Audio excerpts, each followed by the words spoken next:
of. Because once you build that structure of the discipline and you can build it into a habit so that it becomes easier, and it then is simpler to add in some of these other characteristics or skills or habits that you want, because you're in that state where it's easier to be able to say, hey, you know what? I really want this outcome. It's really important to me.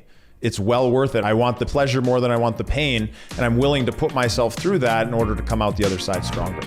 Welcome back to the Investor Mindset Podcast. I'm your host, Steven Pesavento, and today I have Dre Baldwin in the studio. How you doing today, Dre? I'm doing excellent, Steven. How you doing? I'm doing excellent as well. I'm excited to talk.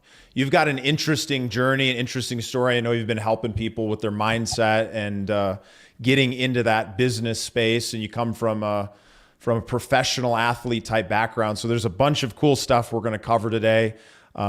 Before we get into all of that, what I'm curious about is when we look back at earlier in your life, what events or influences from your childhood shaped who you are today? Man, that's a deep question. We could have a whole conversation just on that. But I would say always being into sports and being a competitive person. I think it was a good amount of competitiveness just wired in me. But then getting into sports, you see the competition aspect of it. Luckily, I had some good athletic genes. So then that's what really kind of led me to sports. And at the same time, my parents were steadfast in making sure that their kids, I had one sister who was a year older than me, making sure that we got a good education, that we went to school and college, because neither of my parents, when we were born, had finished college. So they wanted us to go to school and get, good grades, graduate, et cetera. And I would say those two things, because the education angle led to me reading a lot, and that led to the writing, and that plays a big role in what I do in business now. And then of course, the sports angle, and just being a young boy, boys can go in all different directions without the proper guidance. So having both parents at home, I had the proper guidance to where I was never going on the wrong path. I got showed something, what do we call it? Just a youthful way to use that energy, that youthful male energy, and that became sports. So the sports and the reading kind of led to everything that we do now.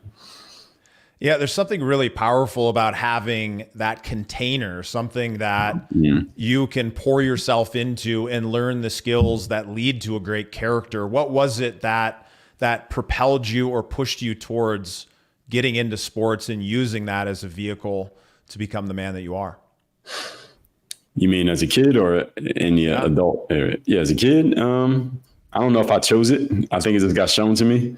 I think it was, your parents look at you, or this young boy. Young males have a lot of energy. I got a son who's not even 2 years old yet. So he has a lot of energy. And as he gets older, he's going to need an outlet for the energy. So usually parents send their kids, at least the males. I don't know about the females, but the males usually get sent to sports, at least to try it out, because it's a way to let that energy out. So whether they're doing some type of a combat sport, karate, something like that, swimming, soccer, baseball, basketball, boxing, whatever, just to get that energy out, because it'll drive the parents crazy. So I think that's what was the thing with my parents was go outside and play. It was what we did back in the 1990s. Back in the day, we would go outside and play, and that's what everyone was doing. We were playing sports. So kickball, basketball, et cetera.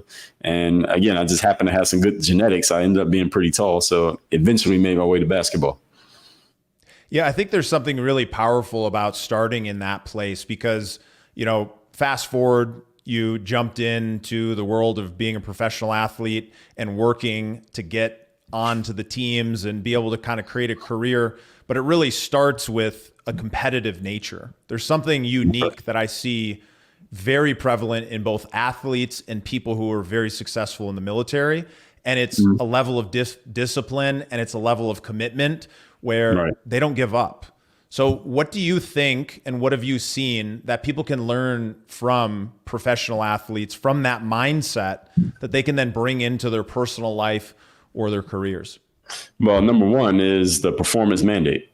That in the sports world, there's a mandate that you have to perform, and it's a results-based business. And you are measured by the results you produce. In the sports world, we have a scoreboard. It's different from the business world, in that in business, not everybody has the same aims. Not everyone has the same scoreboard. People are doing things for different reasons. Whereas in the sports world, There is one judge and jury, and that is the scoreboard. There's a winner, there's a loser. It's a binary. Whereas in the business world, everybody can win theoretically. In the sports world, everybody cannot win. And it's not supposed to be like that. So that's the number one thing I would say from the athletic world, that you have to perform and you have to produce a result. And then, of course, the means to the ends of performance and producing result would be things like showing up every day and doing your job, which is what a lot of business people, especially in the sales world, you need to have that skill, because you're getting doors slammed in your face all the time. You're getting people telling you no. You get people not following up with you. You got deals falling through. So how do you get up and go to the next one as if the last one didn't happen? And that's also contributes to the concept of mental toughness. And then the confidence rather, of just putting yourself out there, putting your work out there, putting your offer or yourself out there boldly and authentically so that people can see it, knowing that you're going to be judged, you're going to be observed, you're going to be critiqued. People are going to be poking and prodding and looking for, maybe a weakness or looking for something to criticize. Just how it is, it comes with attention when you're a high level performer, and understanding this is all part of the game. And then also something that I extracted from the sports world that I know the business world uses a lot is just that initiative. Just that willingness, Steven, to just go and get started, not wait for an opportunity to come find you, but actually go and create opportunities, maybe where there was nothing happening, going and kind of just being that fire starter. How can I start a fire here where nothing was going on before I started doing it? So I would say those aspects, because that really became the foundation of what work on your game was about when I started giving it to people who were not athletes. Yeah.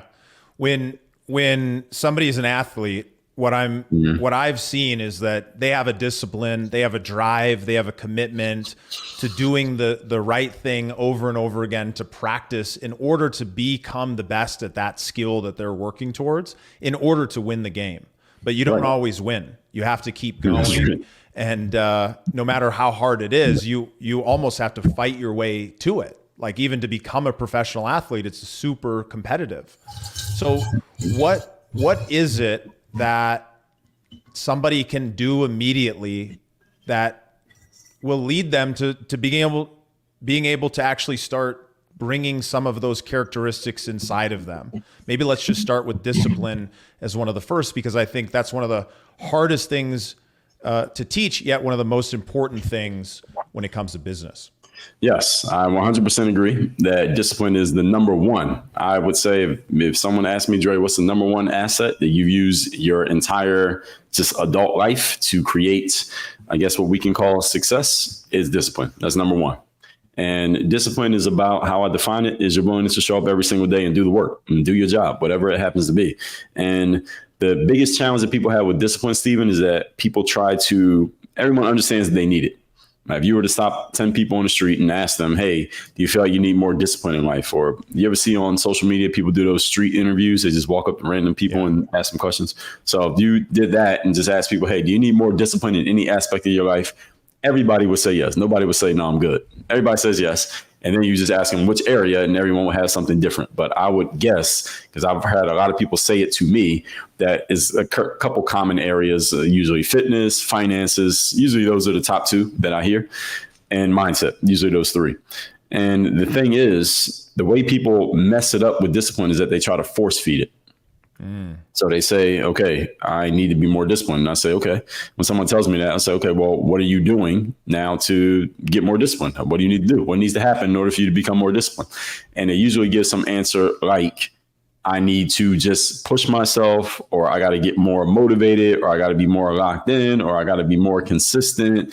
It's usually these circular answers, which I got to do more of the thing that I'm already not doing, right? So they're not getting there because they're trying to force feed discipline. That's not the way discipline works. So the key thing people need to understand about discipline is that discipline is a result of structure. When you have the proper structure in place and you follow the structure, discipline is a natural byproduct of the following of a structure.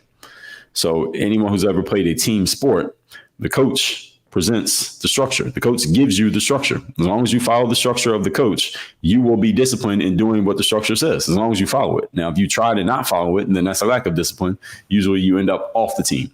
If you had no parents at home when you were growing up who raised you with sense, they provided the structure. And if you followed it, then you would be disciplined because you followed the structure.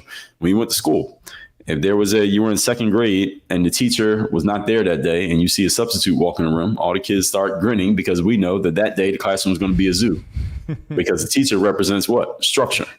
And that day, everybody was acting all bad. But then the next day, when the main teacher comes back, everyone's good again. So what happened? Did the kids just forget how to behave that one day? No, they didn't forget. They just realized that there was no structure today, so we can do what we want.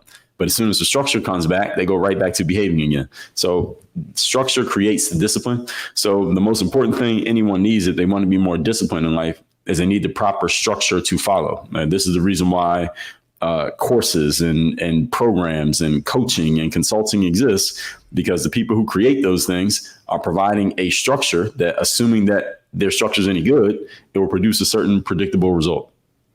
Yeah, it's fascinating because, growing up, I didn't have a lot of structure. It was very free form.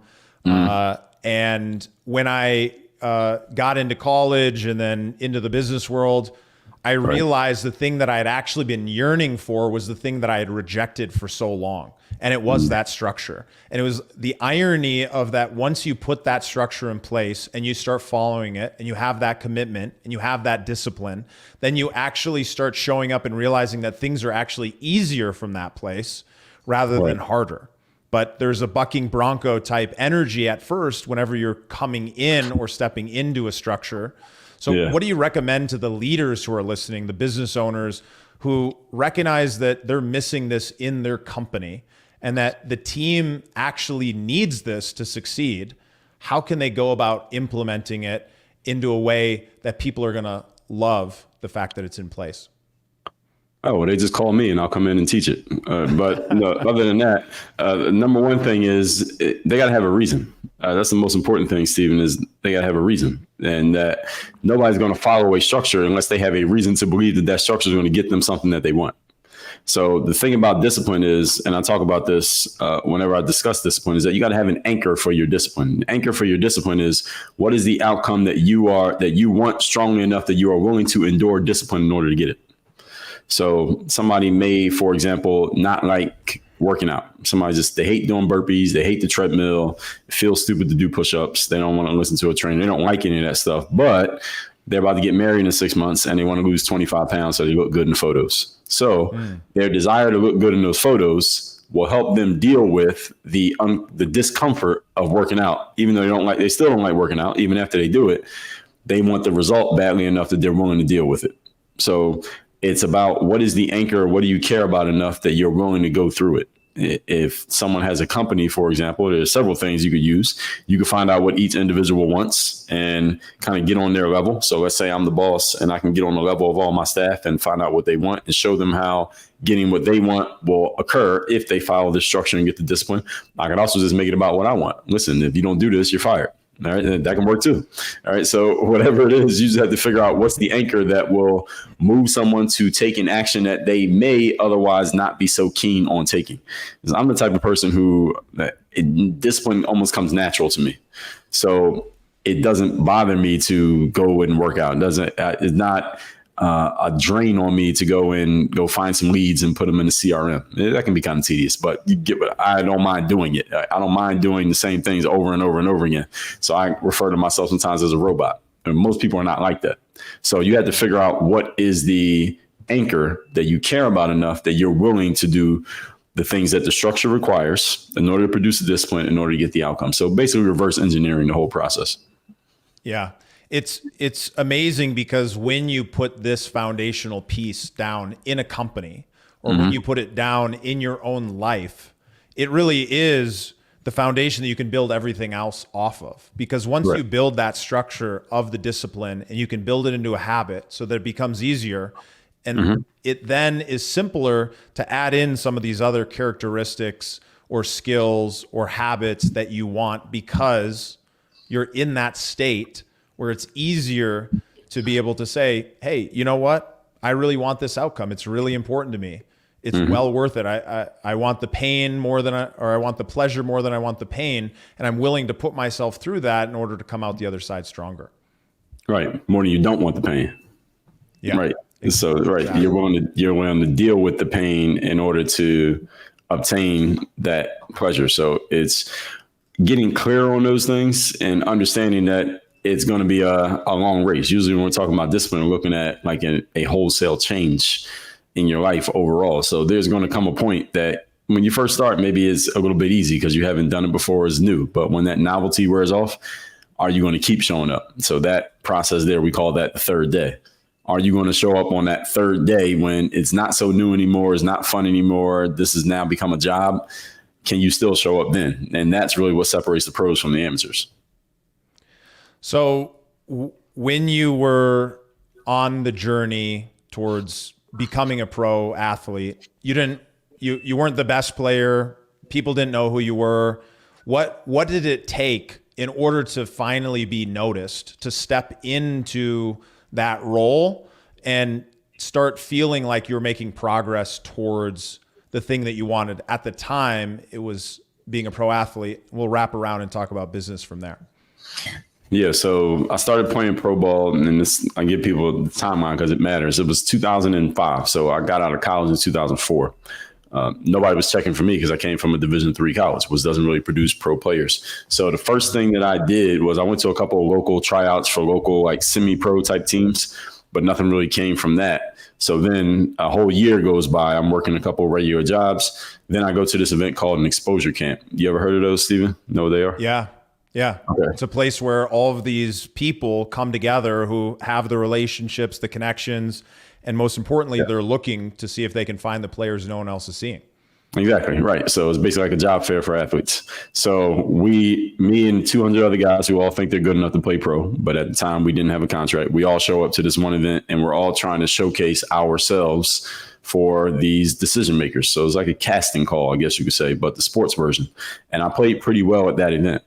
So that was really my first step, because that was an exposure camp that was designed specifically to showcase pro level players. So that was the first thing that I really did that was moving me in the right direction. Now, something had to happen there. I had to actually play well. So had I gone there and played terribly, then this wouldn't have been the first step. So I had to go there and I had to play well. And these events it's not like you get a whole month to grow on people. These events are 2 days. It was Saturday and Sunday. You just play 2 games on Saturday, 2 games on Sunday. So whatever you do, you do. And I played pretty well there. So I got a good scouting report. I got some good footage. And then I leveraged that to go get me an agent. An agent in sports is just the middleman who knows all the people with the jobs, and he knows the people who want the job. So they're the middleman. I got with an agent. The agent helped me get my first contract. So that's how I started playing pro in 2005.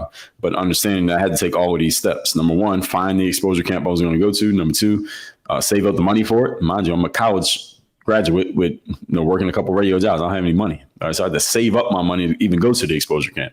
It was $250 at the door, which I paid in cash because I didn't have a bank account or a credit card at the time, 23 years of age.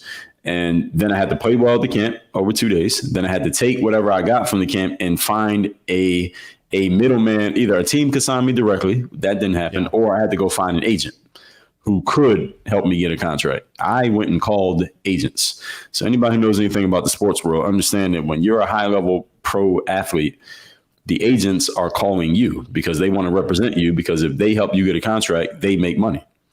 No agent was calling me. I had to call them. All right, so I sold myself to an agent. And then that agent started making calls on my behalf. After I sold him on me, then he went and sold them on me. And that's how I got into pro ball. What I think is so powerful about this example is that it's a perfect example of what worked to get you into that door, but that same exact strategy will get you into the next door, whether it's speaking on stages, whether it's growing your business, whether it's getting investment, or maybe it's getting a job or a career. It's like you need to find a way to get in front of the people who have those relationships and those connections, the people who can say, yeah, this guy is really good. We want him to be on our team. We want to make an investment. We want to do this. And then you've got to also come in with the skills, right? You had to practice. You had to do the work for a very long time in order to come in to be able to perform in front of that audience. But then finally, you had to actually do the work of going out and doing the business of making those connections, doing those follow-ups, and truly selling yourself. And I think a lot of people don't realize that they might do that first step. They might have shown up to that event. They might have played well. But if they don't go and do the follow-up, if they wait for things to come to them, you're not going to be successful. You might be lucky by being able to attract something in your life, but you actually have to put in the work. Yeah, exactly. So it's the work of, and several pieces of work here, because in the sports world, Steven, I know a whole lot of athletes. So I can say this, most athletes just want to play and let that be enough. They just want to play. And because I'm talented enough, because I'm good enough, because I have game, then all the opportunity will come to me. All I got to do is sign the contract, and then I'll just go play, let them take care of that. And ideally, Steven, that's exactly how my career would have went too.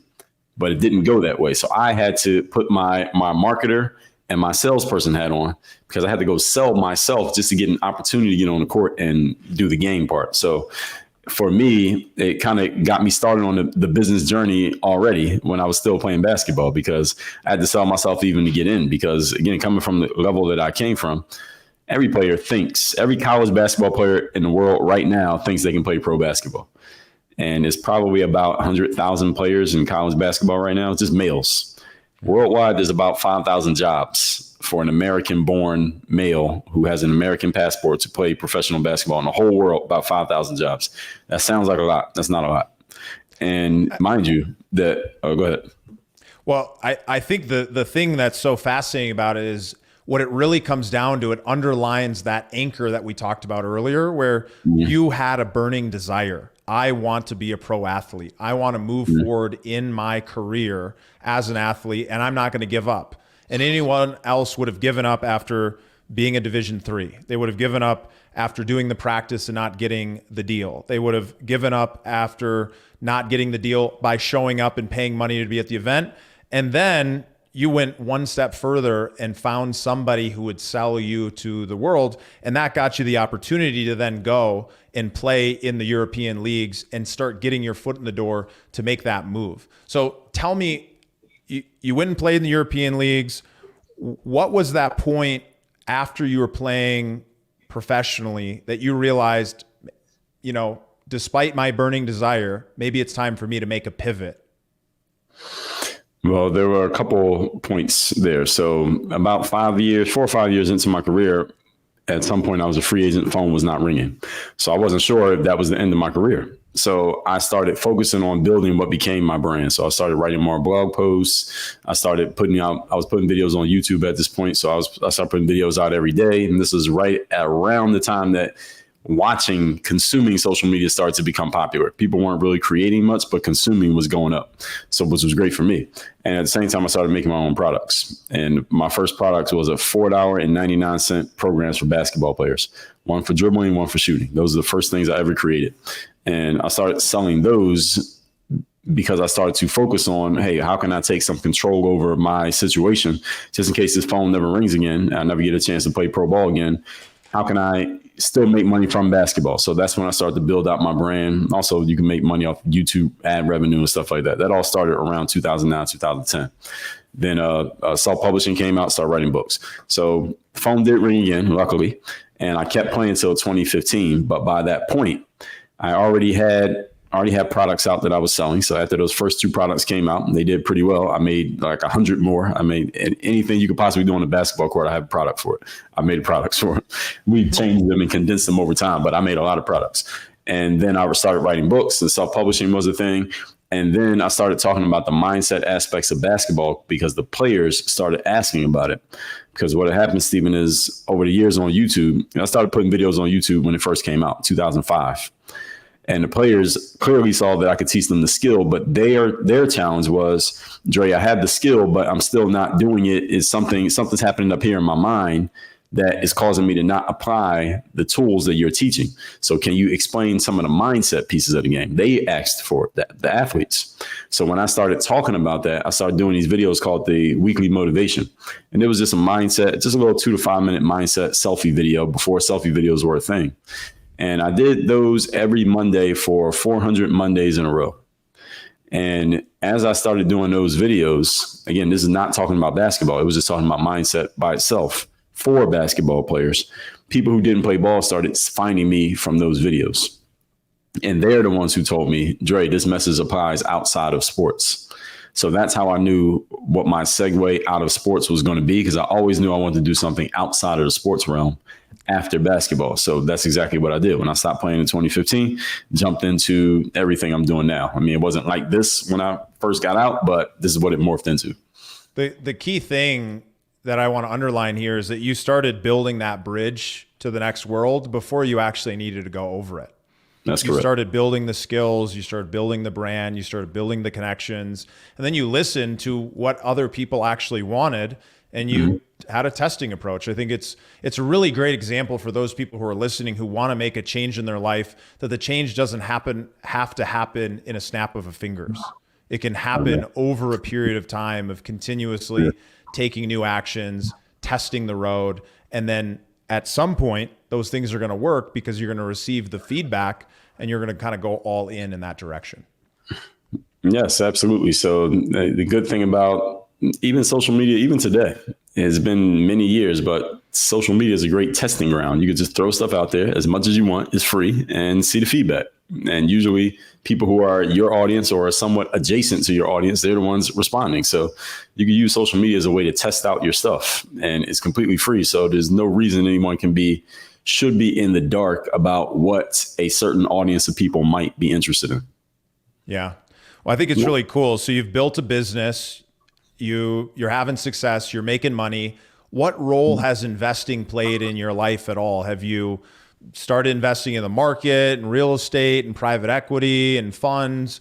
What types of things have you gone to get your money working for you? Or have you focused on pouring that money back into the business because that's the thing that you control the most? Well, both. So I wish I had known about investing earlier. I wish someone had told me when I was a kid about investing, because I would have started 20 years sooner than I did. But once I got to understanding how it worked and what it did, then I definitely started to invest in simple investments. I mean, nothing complex. So getting into S&P 500s and things like that, just buying stocks, buying some what's the coin? Bitcoins. I don't pay attention to the stuff that much. I just let it automatically get taken out of my account. Then it just goes into those accounts. And every once in a while I look at it. But I heard someone say it a long time ago, the best way to invest is to just invest and forget. So buy and forget. So that's what I do. I just let it invest. I let it sit. Every once in a while I look at it. All right, it's growing. Cool. And that's what I did as far as the investing, if you're talking about financial investing. But when I talk to my audience, I tell them that the most important investment you have to make is an investment in yourself.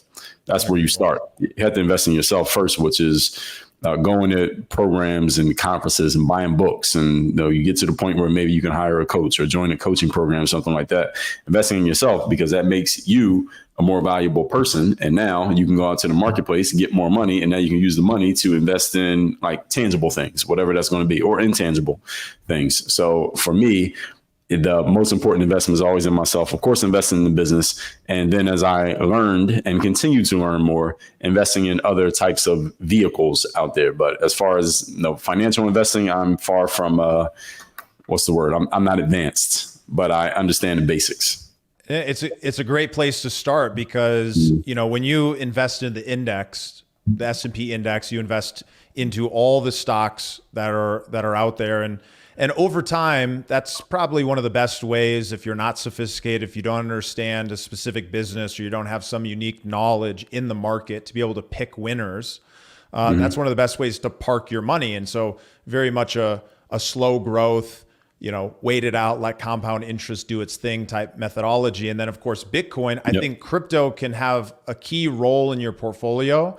I think a lot of people end up doing way more than the 1 to 5% of their portfolio that I think is a safe bet to take on something that's that high risk, but it can absolutely pay off because we've seen how much it's grown. I think, I have a small portfolio of ETH and some other things, and it's tripled in the last few months. Right. And yet a year ago, it was worth way, way less. And it just continues that roller coaster. And so for me, if I'm too connected to the volatility, it kind of drives me nuts, which is why I like real estate or businesses that I have some control or influence in, and the returns are stronger. But I think people do make a mistake where if they're not investing into themselves, if they're not learning the skills and knowledge to understand how to select an investment, how to go and find the right piece of real estate or the right partner to invest in, that's when they get into trouble. So you absolutely have to start from that place of doing the thing that you do best to make the money, and then learning a skill or finding the right people to help you in order to build that income into wealth. Absolutely. So that's investing in yourself to make yourself more valuable, while at the same time, again, for my son, for example, he's not even 2 years old yet. I started an investment portfolio for him, and just putting a little bit of money consistently in. I wish I had been doing that when I was 18. I would have a lot more money had I known what I know now. So just, even if you're starting small, I mean, you could start with $5, $1 even, and just slowly investing in yourself over time. And once you see what it does, then when you have more money, you can put more in. But absolutely, investments in yourself pay you back later in the future. So if we're talking to somebody and they're listening to this and they're thinking to themselves, hey, Dre, you said a lot of stuff. I agree with it, but I just feel like I know what to do, but I'm not doing it. What is that first step that you recommend to get them on track towards creating more of a life that they love? And get clear on what your outcome is, where you want to go. Because if anyone knows what they need to do, but they're not doing it, then there's some resistance with the doing it part. So what do you want? If you were to do that, where's it going to take you? And then where does that take you? And where does that take you? What's the ultimate outcome here? What do you want? Excuse me, because the main thing that stops people from doing things when they know they're supposed to do them, Steven, is that there's resistance in the activity. That's why they're not doing it. Because if you wanted to do it, you would just do it. So what is behind that activity that you actually want? Or maybe is behind the thing that's behind the thing. But we need to figure out what is something that's behind one of these closed doors that you actually want, because that is what we can use to anchor you and move you through these other activities. But if there isn't anything, then we got to rework this whole thing, because we just got a bad goal here. Because if there's nothing that's going to pull you through the challenging times or the things that you have some resistance to, then this is just a bad formula. I call it an inaccurate formula. So no matter how motivated you get yourself, this is not going to last. Yeah. Yeah, I couldn't agree more. Starting with clarity, knowing what you want, why you want it, is the starting point that you can build everything else off of. That's right. I've got one more question for you, Dre, before we go. Where's the best place for people to follow you or get in touch? Well, I'm on all the social medias, probably most active on Instagram. Instagram, just my name, at Dre Baldwin. And then as far as our stuff, you can just go to, let me see. Can I give people a free copy of my book, The Third Day? Sure. Okay, so this book, The Third Day, is all about how you show up and give your best effort when you least feel like it. So kind of what we've been talking about. So when you meet that resistance and you're not really doing the stuff that you know you need to do, or you think that may happen, get this book right here. How the pros separate themselves from the amateurs, or the difference between the pros and the amateurs. And it's all about decision. This is not a talent. It's not about motivation. It is a choice, and it is a system. So the book is called The Third Day. You can get it for free. Just cover the shipping. Just go to thirddaybook.com. We will send a physical copy of this book to your doorstep. Thirddaybook.com. Absolutely. Go grab a copy of that book. And as we finish, let's find out, other than your own books, what single or two books made the biggest impact in your life? Wow, there's so many. You limited me to two. I would say 48 Laws of Power by Robert Greene is my favorite book of all time. Number one for personal development, I would say The Law of Success by Napoleon Hill. Both incredible books. Well, Dre, thanks so much for joining us. It was amazing talking to somebody who has a similar outlook on life, and look forward to the next time we get to hang out. Well, I appreciate the time and you sharing your platform here, Steven. Thank you for the opportunity. Thanks. We'll see you guys next week. Thanks for listening to the Investor Mindset Podcast. Make sure to hit that subscribe button. And if you'd like to watch another, here's one up top. And here's another great video right down below.